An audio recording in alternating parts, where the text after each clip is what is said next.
Welcome to the Eavesdrop podcast. We have a great show in store for you today.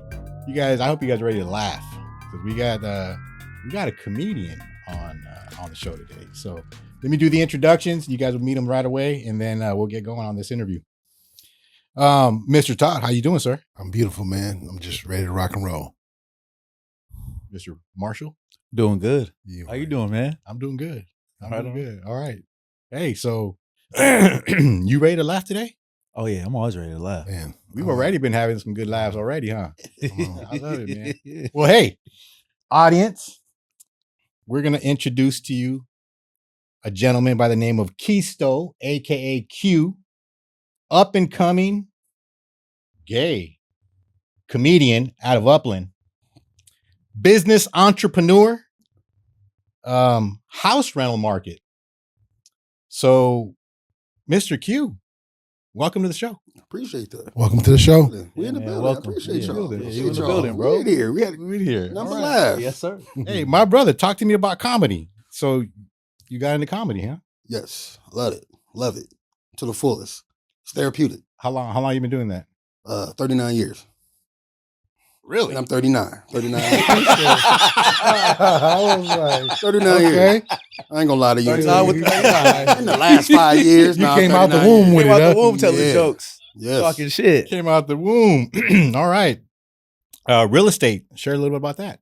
Real estate. So my pops passed away 2013. So instead of selling the home, my mom put me on game. You know, hey, why don't you rent it? Yeah. So I started renting Section 8 homes. It's a promised income. You don't Yeah. have to go racing for your money. You can go straight to the government and get it. Yeah. So, I mean, that opened my mind frame to where, hey, I want to keep doing this because it's a promised income. Mhm. And pretty much you ain't got to sweat working on 9 to 5. You Really? still work it. But at the same time, now you got 4 different incomes because you working, you doing what you're doing on the side, Yeah. and then the houses is paying everything. Man, Yeah. I love it. I Yeah. love it. I like it. I Good like that. stuff. All right. So, Learn something new. Can't beat that with a bat. Nah. a little bit about the intro here, guys. You know, now we're going to learn about a story. So you did mention about the passing of your father, Yes. but you say that actually you witnessed your comedy skills grow Oh, yeah. during the passing of your father. Explain that. My daddy was a natural comedian. He just, if you think I'm joking, that man would have laid on the floor. I mean, that's Mississippi pain. That's Compton pain. That was all of it Yeah. into one dude, and didn't have to put on the front. Like he was 100% himself, to the point where I feel like when he passed, I got a piece of that spirit. So it's more of, yeah, I was always the funny dude, but once he passed, I got the anger part of what he been through, to where it's more funny because I don't have to apologize for it because I'm gonna say what I need to say.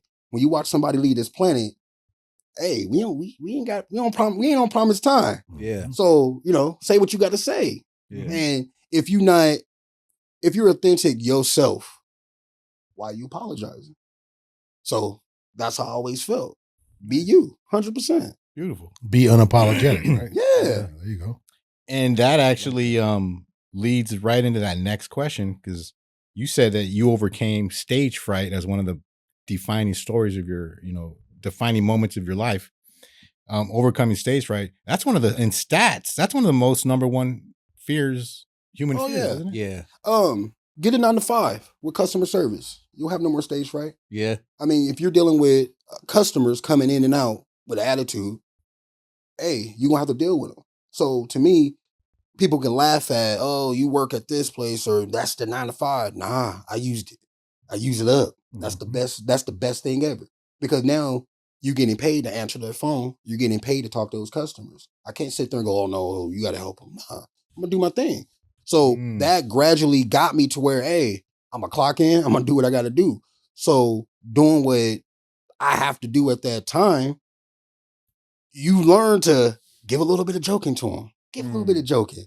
Okay, you came in here for some bad parts and you mad, but if I could tell you a little small joke, just talking normal, it made your day. It made my day. And now, hey, every time I clock in, I'm working material. Yeah. That was the easiest form for me. Yeah. So now, I mean, I know my limit of what I'm saying, But at the same time, I'm like, okay, that worked. They laughed at that. Okay, let me get my little journal out, write that in there. Mhm. Yeah. That kind of reminds me of because we've all worked in the cell phone industry, and so I don't know if you've ever worked in the cell phone industry, but there's a lot of comedy that happened in the store that we have always journaled and have had in our heads about scenarios and situations. And obviously, working in the cellular industry, there's a lot of customer service. So Yeah. and And it's not personal. right? Yeah. So you can laugh at it. I mean, I'm not laughing at people going through what they're going through, but you kind of are, because in your head, you're like, it ain't personal with me. Yeah. You going through that. Yeah. So you learn to develop that tough skin. It's not personal. Yeah. So now you ain't got no problem talking to nobody. Yep. You tune it out. Yeah. So just a reminder for you people out there: if you have a cell phone problem, you go to a cell phone store. Don't open up your pictures. Anyways, Man.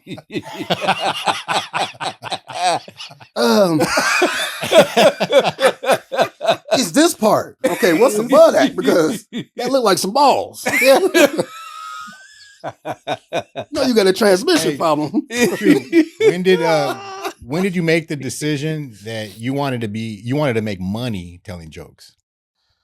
When I started working at 9 to 5. Really? Yeah, the 9 to 5. In my friend group, my friends are established in how they move. I was the one that, okay, I have a bag, but they got a big bag. So in my head, I felt like I felt like a lame working at 9 to 5. Like it made me feel like, man, I'm telling you guys jokes. I'm the funny dude.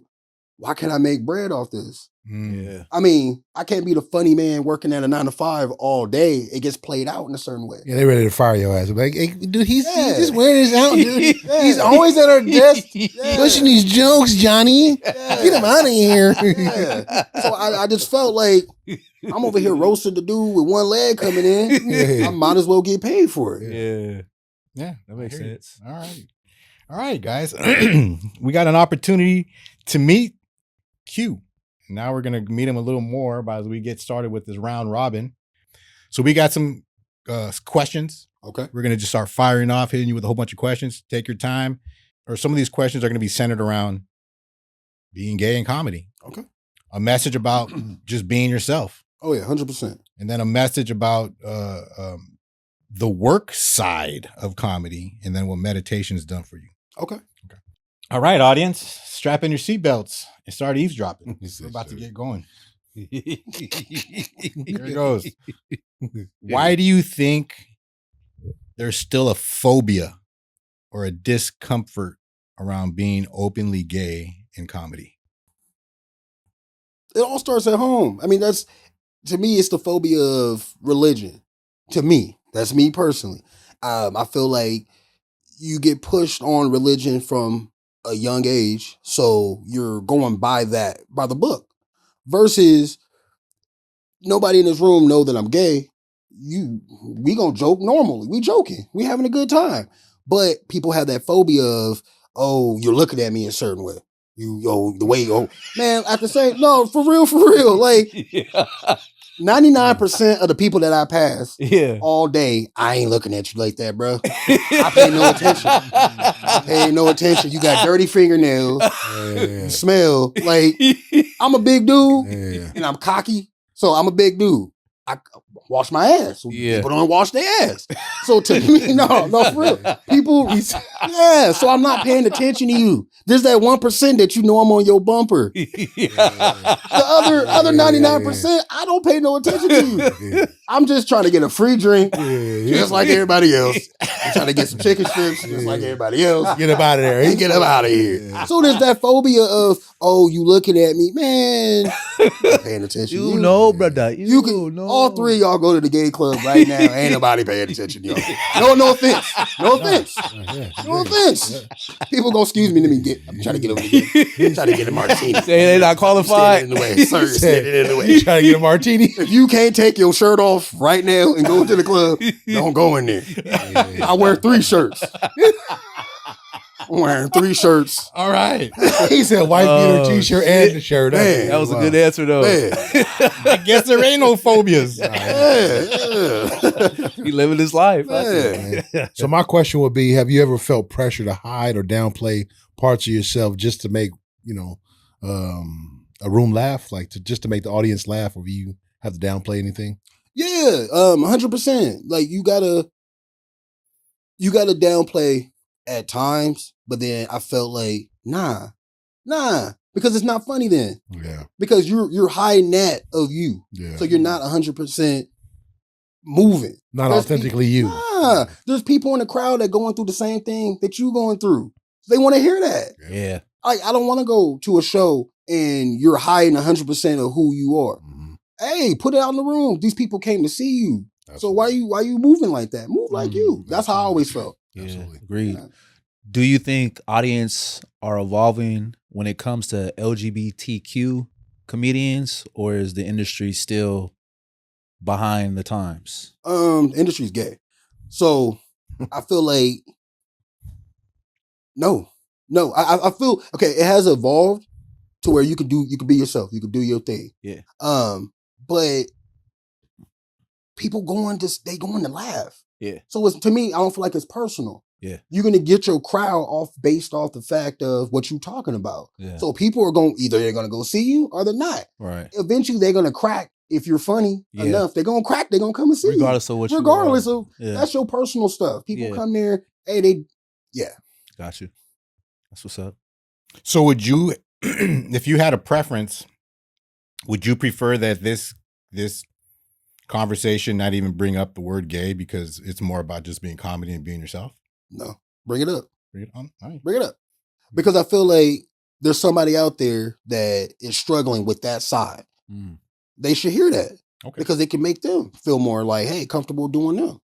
Gotcha. Yeah, I appreciate you saying that, man, because you are reaching out to a lot of people that may need to have some, whatever, just the therapeutic comedy.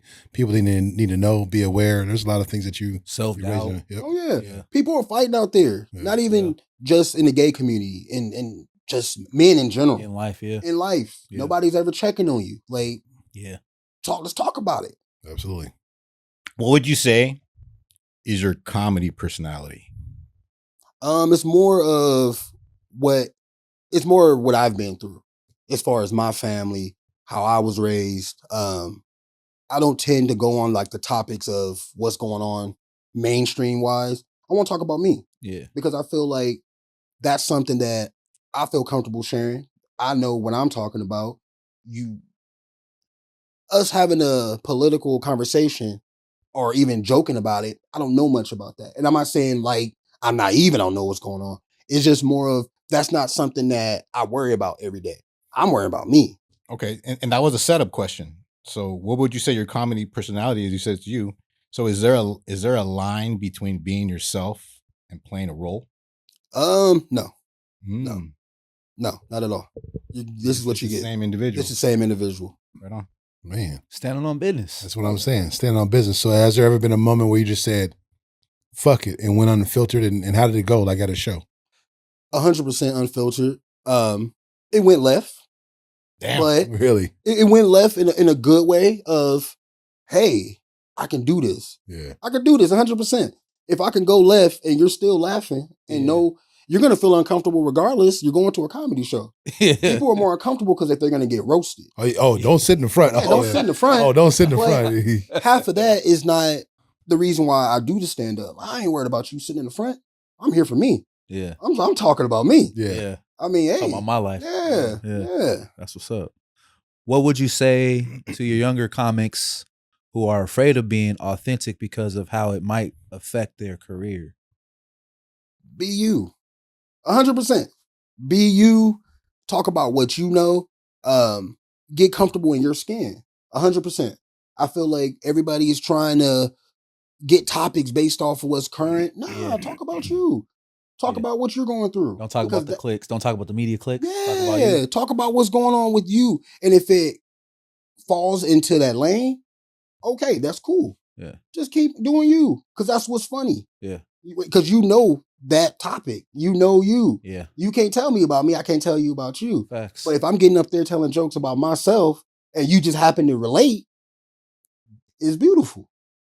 Who do you like? Who, like, if we were to ask that question with a question mark right there, who you like comedy like who? Patrice O'Neal. Okay. Very 100% no filter. Straight raw. Straight raw. She is raw. Straight raw. Raw McGraw. To the point where people's feathers got ruffled. But who cares? That's what they're here for. Yeah. Absolutely. That's what they pay for. Yeah. Entertainment. The cost of being funny. Okay. The work side of all this. What's the most misunderstood thing about always being the funny one? You're going to burn some bridges. Really? 100%. Damn. 100%. Bridges are getting burned. You can't take it. I personally, at times, used to take it personal. Why somebody, excuse my language, didn't fuck with me. Yeah. But it's the fact that you hit that, you got them. You got them. If we roasting, we roasting. So don't get mad. Yeah. I mean, we if you roasted me, Yeah. everybody got a fat joke. Oh, the comebacks. Oh, be ready for the comebacks, right? Yeah. Oh, a lot of people don't like them comebacks. Yeah. Everybody got a fat joke, but if I'm talking about the fact that your baby mama smashing somebody else, Yeah. hey, Because he yeah, nobody wanted the team. Yeah, everybody want to go to the fat joke. Hey. So yeah, it's the burning. It's the burning of the bridges. I mean, and I'm not saying like I don't care. It's just more of I grew up in a generation where you roasted. Bagging. You was bagging You all got day. bagged on. You got bagged on. Your mom If you went didn't have no shopping. bags, oh, it was over. Your mom went shopping personally so you wouldn't get clowned on. Like I couldn't. It was your mom. Everything was your mom. Everything. My mom was a gangster. You can't be fat and get clowned on at the same time. So we gonna have to figure it out. So let me put you in the coolest fashion so you at least could be. You gotta look. Yeah. So have you ever felt like people expect you to perform even sometimes when you're struggling internally? Yes, all the time. All the time. Yeah. A lot of my friends depend on me in a way of, man, I'm having a bad day, make me laugh. They don't say it. Yeah, but you know. But you know it. You came over here to hang out with me because, man, you just gonna make me laugh. And it's like, bro, you can't just, man, like I'm having my day too. Yeah. Like I'm having a crash out day. Yeah. And now I'm dark funny. And they're like, I don't like this. Oh, man. Yeah. Oh, man. You get sensitive with that, huh? Yeah, I'm gonna go jump off the freeway. They're like, you're funny. No, nigga, like I'm really gonna jump off the fucking freeway. Yeah. We have a 200 car pileup. What did you hit? On the I think 210. it was a hippo. I think I hit a hippo. It was a hippo. It was fly though. It was a fly ass hippo. He was in Gucci. Yeah. Yeah. For real. That shit is hilarious. What keeps you coming back to the stage when it starts to feel like a weight instead of a joy? I like blessing everybody with the craft. I believe that you have people that think they're funny and they know they're funny. To me, you can follow all the other comedians and their formats and to be the funny guy. Okay. But to me, when you're naturally funny, anything that come out of your mouth is going to be funny regardless. Even if you didn't. And the people know. And the people know. Even if you didn't mean it. Yeah, Ruben. It's just going to flow like just that. spit. It's Like Barry Mack. It's like spit out your mouth. It just it's like spit. It just shit don't stop, you know? It just don't stop. Like it just don't stop. I know, man. I can't even go to sleep sometimes. I be sitting there laughing. Make your shit on your own.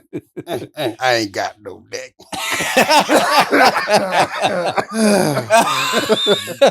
Yeah. That's funny. That's funny when you could. That's funny when you can laugh at your own shit. For real. When someone gets you, you be like, oh, okay. Man, Oh, you got gotta me. get you Okay. People forget. I've been big for a while, so I've heard it all. I heard it all. You ready for the comebacks, yeah. right? Yeah, you ready for the Yeah. comebacks. Yeah, man. It's almost like a second part question to Todd's earlier. What's the emotional, or can you describe the emotional toll of constantly making others laugh while sometimes you got to quietly carry your own battles? I feel like you put a lot up on making so many people laugh, but on the back end, it's like, okay, you got to be this person for everybody else, but you're going through what you're going through on the back end. But with all the cameras, all social media, it's kind of like, let me just be this person over here and do what I'm doing. I'm my authentic self all the time. But I'm saying there's some times where I'm just like, bro, chill out. I want my headspace. Like, and people think it's personal. Oh, you're mad at me. No, bro. Like, I need to, let me isolate. Let me chill. Like, besides comedy, people got mortgages. Stuff is going on. Yeah. And people don't understand that. So do you feel that comedy is more healing or draining? And if so, how do you know when it's leaning too far in either direction? Like if it's draining or if it's healing you, what do you think? When do you know? I think it's both. It's draining because you always got to be on. People expect me to be on. As soon as I walk somewhere, on. Wait, who? You're just like, dude, it gets draining. He said on. Yeah, it's draining. But that's when, meditation, staying prayed up, it keeps me right in the middle. I'd rather be in the middle. Yeah. I'd rather be right near the crash out, but because to me, it's the dark humor. Yeah. People are always going to laugh, and they're going to laugh at you regardless when you leave this planet. So I might as well be right in the middle to where it's like, hey. You know what I'm saying? Keeping your head on a swivel. Get my head on a swivel.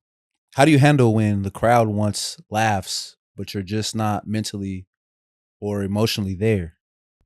It gets harder in a way because you feel like, man, I'm going through this day or I'm going through what I'm going through and I just don't feel like laughing. But when the cameras are rolling, you have to do what you have to do. I mean, regardless. Yeah. Regardless. I mean, that's a part of comedy, acting. Like, let me act like nothing's wrong to get through what I'm going through and I can handle it on the back end. I mean, I'll handle it. I mean, I have a good enough friend group that, hey, I can get off that stage and we really can talk business over here as far as what I'm going through. Yeah. So, I mean, I feel like that's what it is. Hey, the show must go on. You got a good support system. Oh, yeah, 100%. Do you feel, this is just off the cuff, but do you think that comedy is therapeutic for you? 100%. Yeah. If I'm not laughing, then I know something's wrong personally with myself. If I'm in that bad headspace, then I'm on to make myself laugh. Yeah. No, that's awesome, man. Yeah, that's dope. How did meditation first enter your life? Meditation entered when my dad got sick. Weirdly, my dad was going through what he was going through, and I talked to God, and I said, just give me the strength to get through it. And it felt weird that I got numb. I mentally got numb. I went through what he was going through as far as just watching it, and I almost had no feeling. Not that I didn't care. I cared a lot. But it was almost to see somebody like that, I knew I had to show up and do what I had to do. And there was no feeling as far as I got to get in my position. So once that had happened, I started seeing these weird numbers everywhere. I started seeing 1111, 444. I started seeing stuff like that. So I started looking it up and it means different things. So I just went down that rabbit hole of meditation. Like I'll burn the hell out of sage. I sage, meditating to me it helps soothe the spirit. And so second part to that question would be what's the biggest mental shift that's happened to you during meditation? So I can see basically the things that I think. It's a thought pattern. So, your voice never shuts off. Mm-hmm. Talk to yourself. And I'm not saying you're crazy enough. You talk to yourself. Your mind never shuts off. Yeah. But to me, what people don't understand is when you think it up here, it plays out in the real world. Yeah. So that was the biggest shift that I started seeing. So when I was thinking the bad things or this is going to happen, it really started happening. So it really gave me that impact on myself to where, hey, keep your thoughts clean, keep your energy clean, keep your vibration clean. Yeah. 100%. So it's like people keep wishing or saying, oh man, I think this going to happen. Hey, don't be surprised when it happens. Because that's a part of the meditation. That's a part of your spirit. Yeah. You're going to call on it and it's going to come to you. That's right. So that's where I really got tight with it, where I control how I move, how I think, how, even what I put out. That's pretty cool, man. Like, there's a couple of things that I would say is, reading books is always a good thing too. That's one great thing. And meditation is always great. Yeah, you reminded me of a whole bunch of good books that was going through my head, like As a Man Thinketh, So Shall He Be. And then there's another book that I was reading that I'm reading now. It's called What You Think About. It's what you say to yourself when you're by yourself. Mm-hmm. So it's what you say to yourself when you're by yourself. That's some of the most important and impactful things that can ever go, because that's where God has the ability to talk to you, coach you. He shuts you up. You can't talk to nobody. He'll put you in a park. He'll put you on a walk with your dog. He'll put you in places to where he has the ability to talk to you and give you direction. So it's what you say to yourself when you're by yourself. But a lot of times those thoughts come from other sources. But yes. And those thoughts come from, even if you feel like he's not 100% talking to you. Yeah. It's the imagery that you see around you. Yeah. It's the things that you see. It's the things that you look to the right and you saw something. Yeah. Yeah, I'm talking to you. Yeah. That's open your eyes. Yeah. Hey, it could be beautiful. It could be the mountains. It could be, the plains, where right now in this time of year, you see a lot of beautiful mountains. You see a lot of yellows. You see a lot of oranges out there. And that's God's beauty right there. Showing and that opens up the door for you to be grateful. Absolutely. Yeah, 100%. Absolutely. So my question is, I'm up. What does your meditation routine look like before or after a performance? Before, burning a lot of sage. When I say burning a lot of sage, now people think sage. When people got this burning sage. I used to burn the sage. Okay. I used to burn the sage. When they say burn sage, when I burn too much sage, I won't end up at the show. Sleep in the truck. California sage is something else. Yeah, because it got just a little bit of fentanyl just to get you by. That's a little fetty. He said little fetty. I burn sage. I clear my mind. That's what I enjoy. I clear my mind. I try not to take people with me that are a distraction. Always like my friends riding with me. Okay, I'm gonna take my homie over here or take it. But sometimes I like going by myself, because whatever energy they going through, it's gonna come on to you and how you perform. I mean, I don't know how you guys feel. You read a room before when you walked into a room and you felt that energy. You felt the energy shift. So I feel like when I chill out on my own, burn my sage, get balance and do my thing, that's the best performance. That's dope. Yeah. That's dope. And so, excuse me, if comedy is your outer voice, is meditation like your inner voice? Yes, 100%. That's awesome. 100%. I enjoy it. Do you see meditation as a coping tool or a transformational one, and why? I say both. Probably both. Yeah. Because on one end, it's helping you get by as far as in a good way. It's helping you get by to where you're clearing your mind to see further in front of you what's going on. You may have an issue where it's like, man, let me just chill out. It's just quieting the mind real quick. Yeah. It's not really, for me it is. It's quieting my thoughts. Yeah. Man, like I told you earlier, I gotta be the funny guy. Sometimes I just want to shut down and just chill out. So the meditating part comes from more of, I just get to shut up. I talk a lot. So it's like, let me just shut up. Let me slow down. Yeah. And then on the other end, it's more of I feel real big on talking to my ancestors. I feel big on talking to the people that we don't see. People feel like people go on the other side and it's done. Nah, you still got that soul connect. You still got that energy connect. Like I told you, when my dad passed, I got numb, but at the same time, I gained whatever the energy he had, which wasn't a bad energy, but I gained that energy to push through. Like I'm the baby of his two kids. So, and he cradled me. All the little stuff he was doing when he was running around with my older brother, he wasn't doing the same thing. So he really cared about me. Yeah. Like my dad was black, strong man. Yeah. So he cared about me. So I feel like in that hospital when he left, I gained this fuck you attitude that he had. And it wasn't a negative thing. It was more fuck you. I'm gonna do me. I'm gonna 100% go on the rest of my life making sure that I'm myself. Yeah. And I love that. So that's where the meditating comes from. I didn't even know you had brothers. Oh yeah, I had an older brother. Yeah. What's up, man? Yeah. That story, your story really resonates with me, man, because my father passed away in 2013 as well, too, man.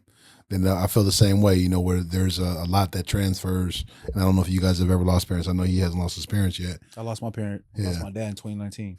Yeah, so I know that feeling, man, of transformation and how that feels. And man, it's tough. And when you say that you go numb, it is really a numbing feeling that you go through. It's like, man.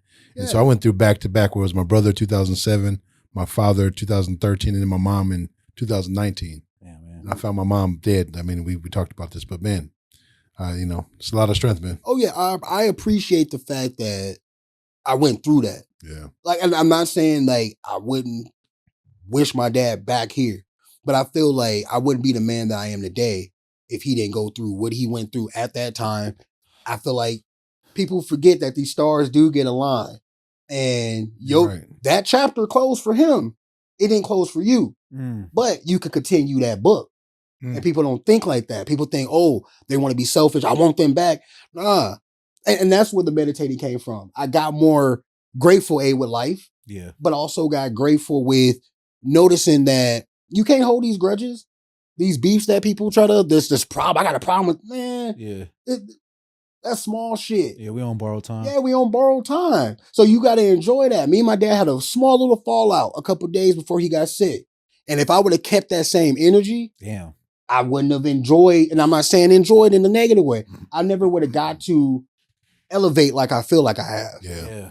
Holding that grudge. Been totally different. Oh yeah. Right on. All right, Q, we're going to switch gears. Audience, hopefully you guys are enjoying this. This is really good. Eavesdrop. Invite some people to come on and keep listening.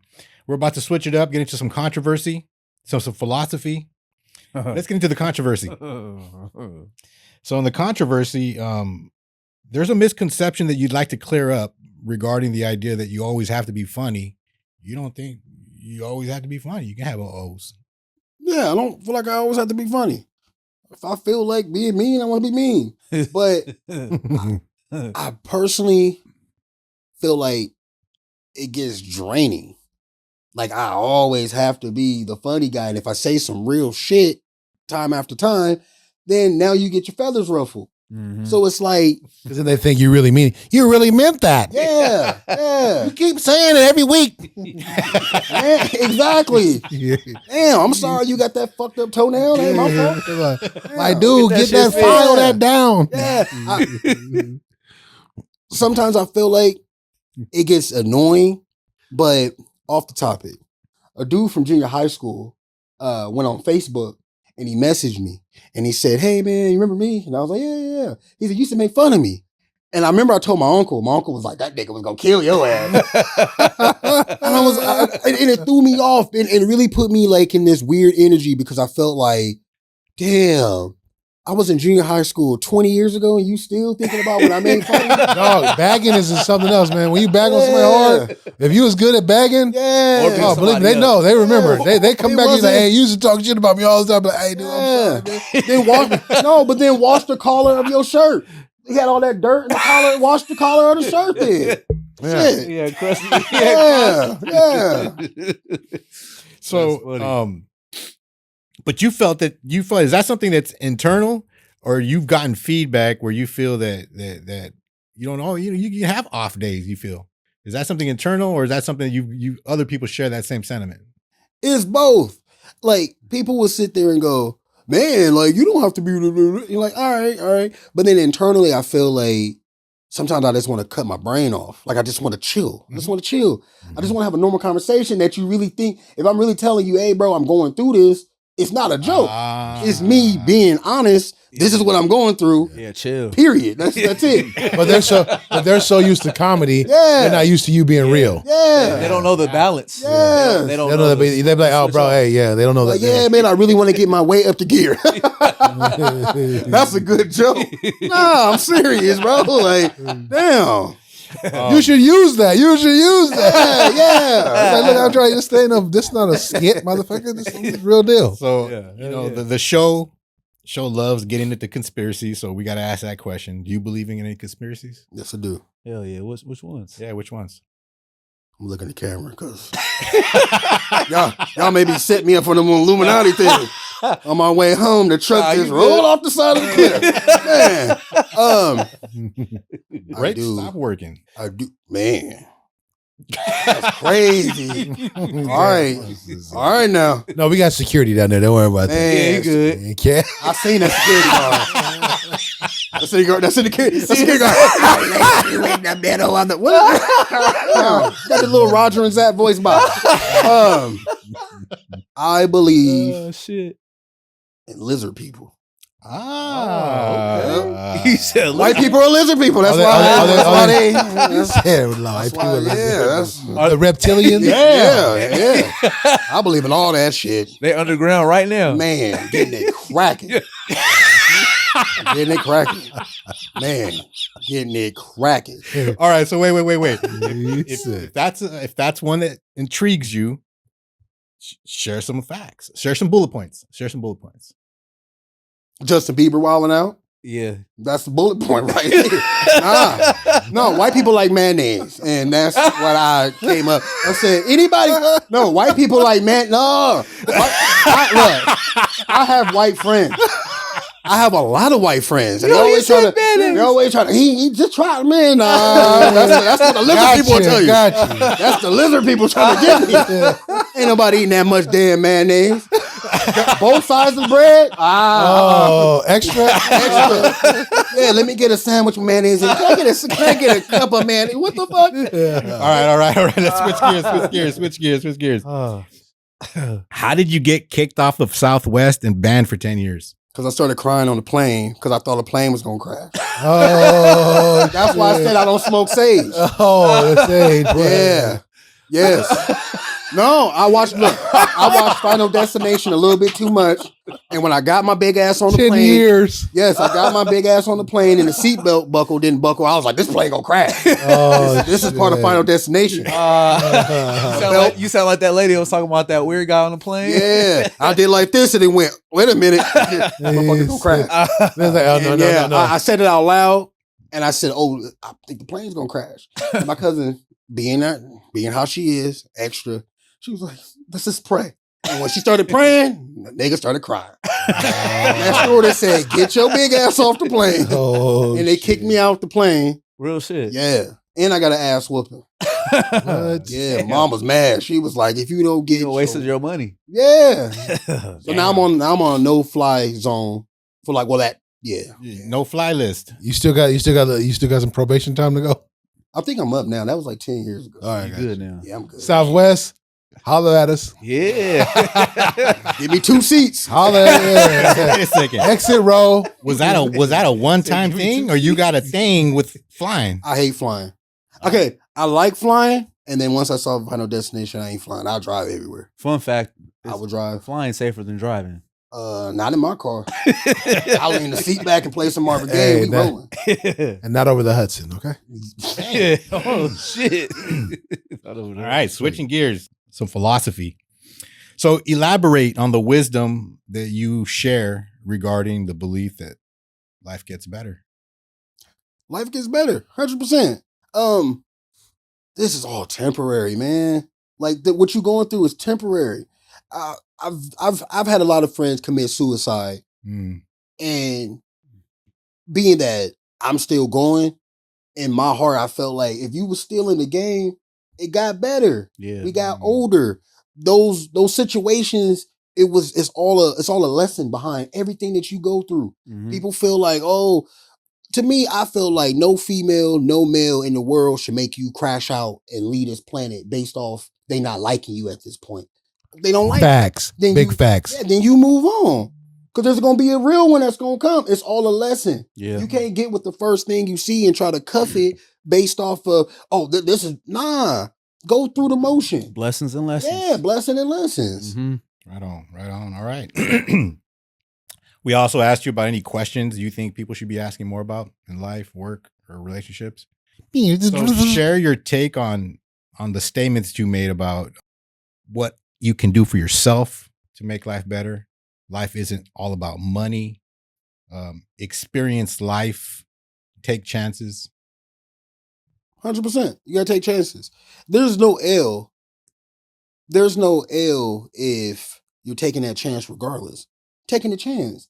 I mean, I've had people, oh no, I don't fuck with them over there, so I ain't going, man, let that shit go. Go enjoy yourself because you never know who you crossing paths with. Mhm.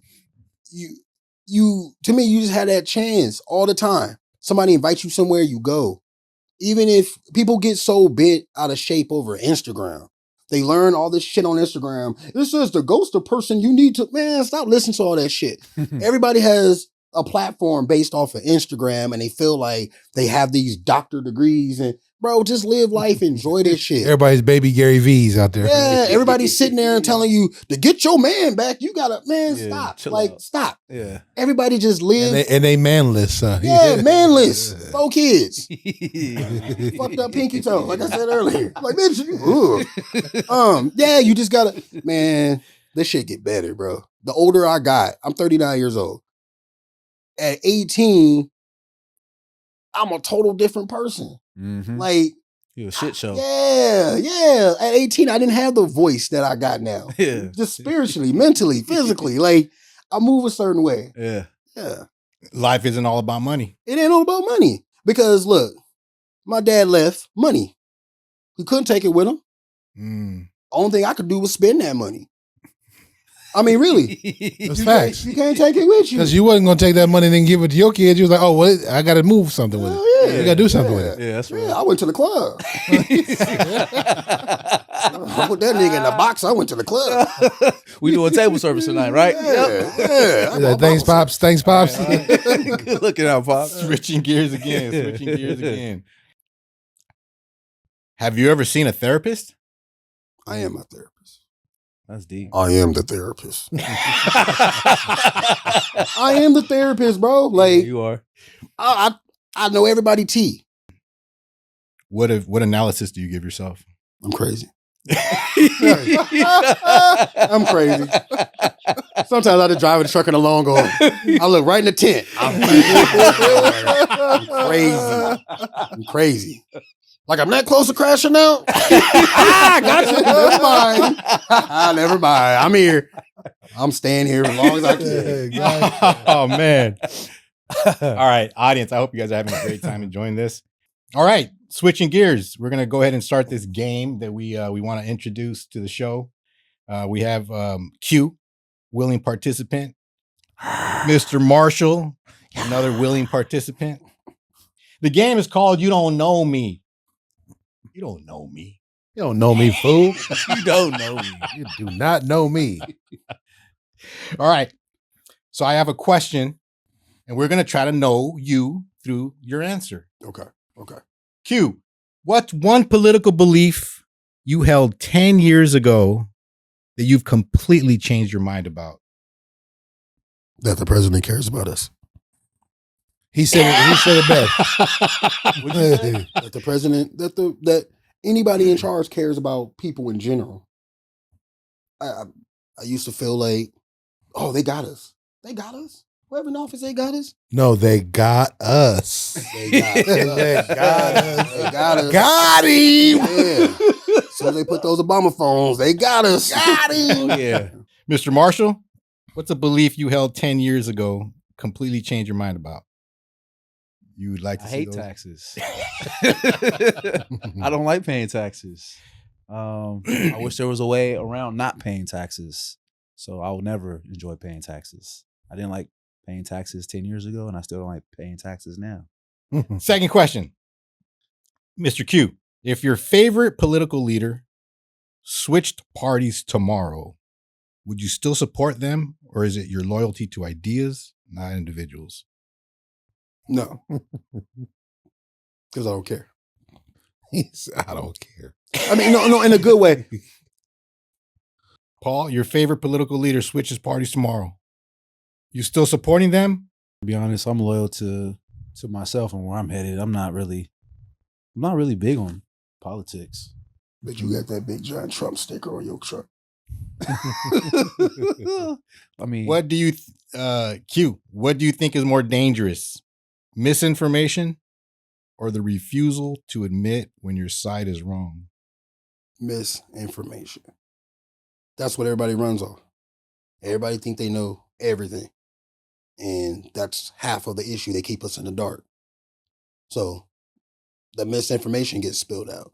So what you feel and how you feel, you're going to put that in the open, but we're all misinformed. We don't know. We don't know what's going on. That is true. That's why everything is dangerous right now. Yeah.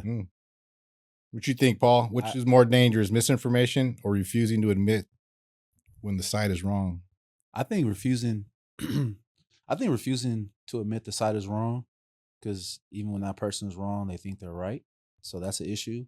And misinformation. I think misinformation is huge too, because if you don't have the right information, you'll never know what's going on. If you could sit down for dinner with someone who completely opposes your political views, what's one question you would ask them? I wouldn't, because I wouldn't go. No, like I wouldn't go. Look, the last black person that went to the White House was NWA. Facts. That Wasn't Kanye? Oh yeah, it was Kanye went on a different road. But he said he ain't black though. Yeah. That's for another show. Kanye. I ain't black though. No, I'm not that big in the politics, because I mean I'm just not. It was never interesting to me. So sit down with anyone from those parties, they're not listening to me. They're not paying attention to me. Even if I was a bigger figure, I'm only clickbait. I'm only something to get the votes. I'm a pawn. So I feel like Being a meme. yeah, I'm Used like, up and shit. In my heart, I feel like it starts with us. Yeah, facts. Like it starts in the streets first. yeah, If you get the streets back it's a cracking, wrap. where everybody, the big homies, It's up. is really keeping the little homies on check and really moving the way, man, that's where it starts. Up there, they don't care. It's about bread. Mr. Paul, if you could sit down for dinner with someone who completely opposes your political views, what's the question you'd ask? There's not a person that I would be interested in talking to at all, to be honest. Keeping it 100. Yeah, she looked at my ballot. She was like, "Oh, so that's how you feeling?" You're like, I thought there was blinders up here. Why? How you looking over here? Yes, sir. Threw it in the trash. Yeah. Do you think your political party truly represents your values? Or have you just accepted it because it's closer than the alternative? No. No, man, no. Nope. Said no. No. Yeah, it was his last three answers. No. No. No. Man, no. I was gonna say something. I was like, no, I ain't gonna. All right, Paul, do you think your political party truly represents your values, or you just accepted it because it's closer than the alternative? I just accepted it. So you're Republican? No. I was gonna say no. I'm gonna say no. Non-partisan. He said bipartisan. Non-partisan. I don't subscribe to none of that. Switching gears. All right. This is the part of the show where we had asked you to describe yourself in 3 words. I find this part of the show pretty cool because usually everybody gets it right on. Right on. He made a statement rather than just 3 descriptive words. Uh-oh. He said that 3 words to describe you. Rare as fuck. Yes. That is true. Yes, that is true. You're not gonna say no. No, yes, that's true. Yeah. Man. Hey, you could have put funny, and I would have agreed as well. Man. So, hobby wise, you enjoy lowrider customization of cars. Yes, I do. Big T got 2 cents on that. I ain't got nothing to say right now. My shit ain't working right now.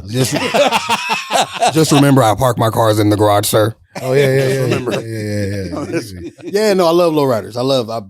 My mom used to take me to lowrider shows, lowrider bikes, model cars, making them hop, doing all that. Like that was like the biggest thing for me. So when I got to the point where I can spend a bag on getting my own Impala. What you think about that right there? Why don't you lift that box up and show the camera? What you think about that? What you think about that 6'4"? Oh yeah, that's right. Oh, That's yeah. right. Yeah. That's right. Okay.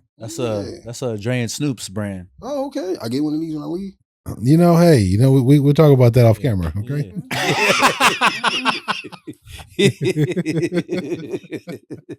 My friend Q, you're also club DJ. Yes. Elaborate. Yes. I'm Q in the daytime and DJ Black and Famous at night. DJ Black and Famous. Yeah. DJ DJ Black and Famous. I got it from a porn. I used to work at a You got it from a porn? porn. I used to work at a movie store. Oh. I used to work at porn. He's like, God damn. Blockbuster. Man, there's like 10 cameras in there just to get one side of his back. In 1989, he said, Yeah. I got the VCR, I got the VHS. I got the VHS. I got out Rewind of high school. I got out of high school and I moved to Mississippi for a year to go to college. And it was right during Hurricane Katrina. Wow. And it was like one of the last movie stores Hollywood Video had. It was called Movie Gallery. And I got a job there. I walked in, she hired me on the spot. Mad cool. The lady was the coolest boss I've ever had.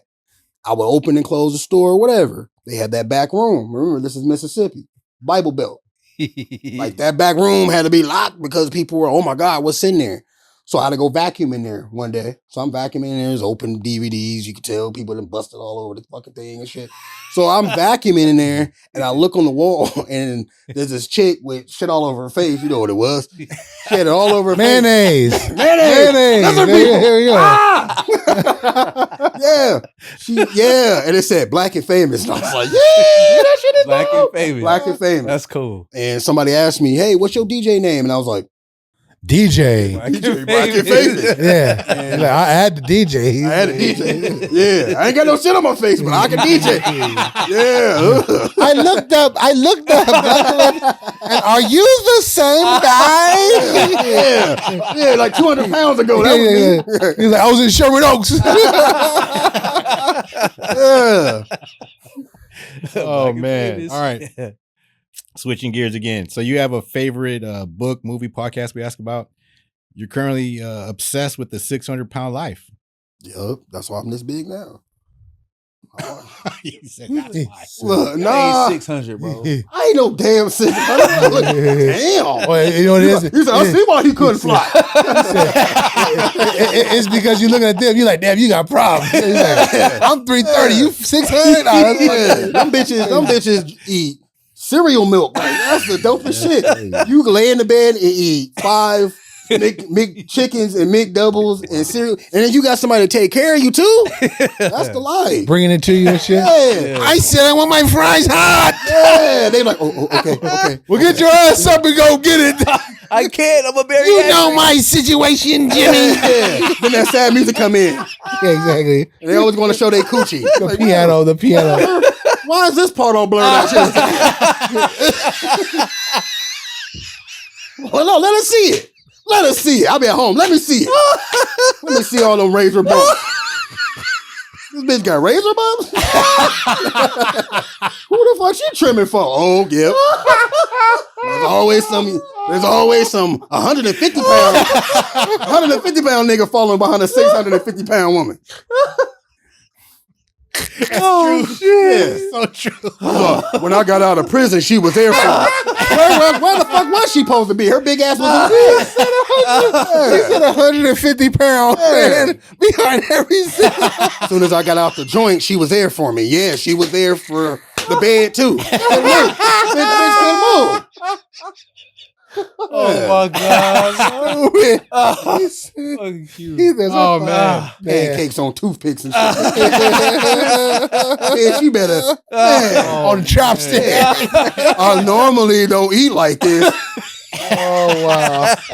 I never seen a fat bitch eat Venus sausages wrapped in pancakes. This is new to me. I'm gonna try it. Wow! Oh shit! Man. All right, switching gears again. I hope everyone is enjoying the show. Mr. Q, please share with us this independent film that you're working on. Yeah, so okay. Between the writing of my jokes, I always like writing screenplays. Being that I'm always joking, I do have a dark side. I like more of the thrillers when it comes to like movies. I like based on true events type stuff. So when it comes to me joking, I'm joking all the time. Yeah, that's cool. But I'll sit back and I write in like the dark stuff of like dating go wrong type of stuff. I'm really into, you went on the first date, she was cool, all of a sudden she weird. Yeah. And when I say weird, I mean stalking. Yeah. She done killed the dog. This shit really She happened. done came to the house and the dog got poisoned. I like shit like that. No, really. Like, I believe that. They don't love you till they try to poison your dog. Where's your dog? Yeah. Is my dog still sleeping? Why is he still sleeping, Jimmy? Yeah. So, yeah. She didn't use your social security number. Yeah. Like, wait a minute. Poison your dog. Yeah. So like I'll sit back and I'll write. So I've been writing this screenplay. Doesn't really have a title yet because it's going kind of everywhere in a good way. Like it's going everywhere to where I'm like, I really want to name it something that's dope. I don't want to, it's not no type of like Medea shit. Like it's no. Like in the actual thriller, instead of it being a female and a male, it's two males because I feel like it's that double play. It's a closet situation, and the closet situation don't want to be out. So now that closet situation is trying to kill that dude because he don't want nobody to tell. See, you watch the shit. You don't watch the shit. It ain't no Brokeback Mountain stuff. Like Little Bootsy would watch it. Like, it ain't like, nah, it's some shit like Little Bootsy be like, that's my nigga. He killed it. Yeah, here you go. Yeah. You pointed at me, so you're Man, watching. all right. You know. 2-minute warning. Oh man, That's what's up. So we ask a question about eavesdropping on any historical conversation and which one you would be for yourself. And you said anything that's Black history, any topic you like to eavesdrop. So question, have you ever done any family history DNA? No. Okay. No. I'm Scared. I'm scared. Really? Mm-hmm. What are you scared of? That 23andMe thing? Yeah. Shit, you ain't getting my No, I'm scared. Share with us some Black history topics that you would love to eavesdrop on, or at least one. I really want to know what was going on with MLK. Like as far as what was going on in his thought process. Yeah, we see all these clips where, he's having a speech and everybody's motivated by the speech, but you also have the clips where he felt like he said he was putting us back into a burning house. Does he feel like he was a part of the destructure of the Black community? Because at that time, we had our own. We couldn't go to their doctors, so we had our doctors. We couldn't go to their liquor stores, so we had our liquor stores. Car lots, everything, we had it. Pharmacists, everything. Yes, we had all that. Yep, tailors. And they burned down our stuff. So it's like, what was his really thought of the aftermath of integration? Like, I really want to know that. Was that when we had our behind the door combos? Yeah, like really, because Malcolm X had a whole different. So you think he was on both sides? I feel like he noticed both sides once it kind of got put out there what he wanted. Mm-hmm. He kind of sat back and said, like, man, this is kind of cool that we're going to be integrated, but they don't want us there.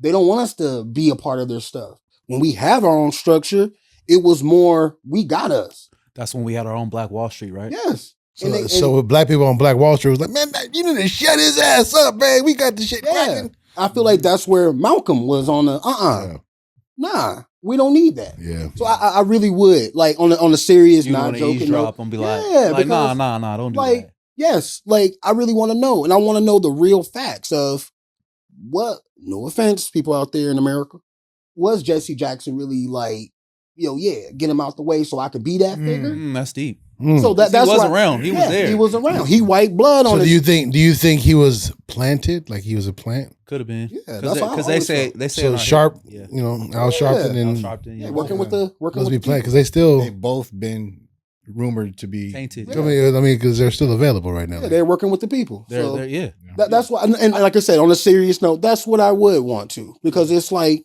Do you have any kind of curiosity about the classified stuff that was released lately? about MLK? You know about that, right? Lightly. Well, I mean, it's there for you to dive into. Okay. Yeah. Then I will be doing that. Yeah. I didn't know. It just got declassified. Okay. he okay. MLK. Yeah, because he Damn. did that and he did JFK. Correct. Yeah, That's correct. I didn't know he got okay. Shit. Both of them. Yeah. One thing on your bucket list you haven't done yet. This is funny. He doesn't want to go anywhere. He just wants to be comfortable when he's on a flight. That's the bucket list. That's it. So you trying to fly to Dubai. He really wants to see. So I heard that there's a you guys can correct me if I'm wrong. What's the name of the Euphrates? The river? No. The one that goes to Dubai. What's the airplane that goes to Dubai? You can lay down. You got the couch, Damn, I TV. Emirates? Emirates. Yeah. Emirates. What's up, Emirates. I've never stretched my feet out. Emirates. We've never stretched. Wouldn't we like to go? Yeah. Wouldn't you? Emirates. You sit like in an egg capsule too. You just they have Yeah, so I'm dying in an egg. No, it's comfortable. Like you got your own TV. Emirates. That's Somebody the comes name to of it. you, serves you food, the whole nine. Meals. Yes, I'll meals drive. on wheels. I'll drive to Dubai. So is it safe to say you're just never comfortable on a flight? No, I'm never going to come on a flight. That's some B.A. Baracus stuff. Give me a shot. Only time I've had 3 shots. Really? Yeah, and I was laughing, but then I kind of started crying again. Yeah, no, I'm never They put gonna the be table in his mouth. Yeah, unless there's a white baby on the flight. Hey, I ain't gonna be comfortable. You remember B.A. Baracus? Mr. T? Oh yeah, From the A-Team? Okay, He never used a fly. okay. Side story. Yeah, that's right. Side story. You met him? No, nah. No. But my cousin from Mississippi, her friend, that's his uncle. Oh, shit. Real shit. Yeah, Damn. yeah, Mr. I T. pity the fool. Mr. T-Row. Yeah, Mr. T-Row. That's what's up. My dad kind of look like Mr. T. He So did. the T is short for T-Row? T-Row. T-Row. T-Row. T-Row. Yeah. Mr. T. I wear these shoes because it reminds me of the days it was hard. Yeah. I don't wear them fancy ass shoes. He had like 80. He had like 80 pieces of jewelry on. Dude, because they gave him that question. They're like, she's like, well, I see you wear all this nice jewelry, but why do you choose those shoes? He was like, because I had hard times. And this reminds me of the times hard. And she's just like, hey. You know you about to lose Back your on the voice. road. Oh, no, but you know who he got the change from though. Where did he get the change from? The change came from when he booted you out the club. That's what I heard. When he booted you out the club, he took your change. Oh shit! Like no, really, that's what I heard. That when he was a bouncer He's and a you was real talking chain that snatcher. shit, real chain snatcher. So he wore all the chains to the people. took. Yeah. Oh, wow. Damn. He didn't say that shit on the show, though. See, Mr. T, you Mr. T, bullshitting. Mr. You T, bullshitting, Mr. Look T. at me, Mr. T. I swear to God. Who you gonna believe? Yeah, come on. Mr. T. I know your people. I'm No, just playing. I'm just playing. because on the show, Mr. T said, I got this because I get each one of these chains because in Africa, my peoples and we was enslaved, and so this is the way I show my gratitude to my people. Like, you lying ass nigga, we know now. Mr. T, Natural. Mr. T, don't beat me up. That's all. Don't pull up on me. Yeah, come old pull though. up. He old though. He still got the sand. Yeah, I snatch that hand, nigga. Hey, I'll send your boy with the glasses. Bring the glasses. Roger. Roger. Oh, man. All right. Last question. What's your go-to guilty pleasure? And you said you love black jelly beans. You're Man, obsessed. hell yeah. Hell yeah. Black If I'm getting limbs cut off because I got diabetes, it's because of the black jelly bean. Oh wow. Yeah, Shout out, man, man. I love some black jelly beans. I was about Black to say, licorice. it's- Black licorice. Oh, you got diabetes now. Damn, these black licorice. I can't have nothing. Not even the black Or the licorice. jar jelly beans. I can't have nothing. Get me off this plane. Yeah, I love black jelly beans. Man, That's funny. dope. Mr. Q, thank you for coming on the show, my brother. Thank you so much. Thank you, Man. brother. I appreciate y'all. I appreciate y'all. sir. Yes, Appreciate sir. y'all. Man. Sir. The light ones know how to shake hands too. He's like, yeah. I'm like, all right, brother. Yeah. I thought you were gonna say have a good day. I'm just playing. Audience, I really hope you guys enjoyed yourselves. I hope you guys were laughing your asses off like we were. Stay tuned for next week. Thank you for tuning in this week. Q, thanks for showing up, brother. I appreciate y'all. Thanks for tuning in. Appreciate it. God bless, guys. Thanks. Peace.